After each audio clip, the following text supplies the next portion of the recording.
good guys, another day, another job. Ang ipapakita ko naman sa inyo guys kung paano mag-build ng built-in na lalagyan ng soap at saka shampoo. Ito na guys, medyo malalim ang dip nito dahil in-adjust natin yung wall dito sa shower. So, kita-tiles natin ito guys. So, pag gumagawa tayo nito guys, ay kailangan waterproof. Ang ilagay natin din shield o kaya senador, tapos i-seal natin ang mga joint para 100% na walang dadaanan ng tubig. Diskarte ko pala dito guys ay inuuna ko yung dalawang side, left and right.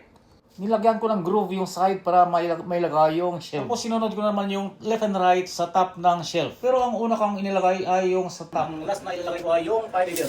Para matapkan yung mga Edges. Nilagyan ko lahat ng 4 sides. Ang purpose po pala ng tile edger guys ay para matapkan yung mga edges ng tiles at saka mas magandang tignan.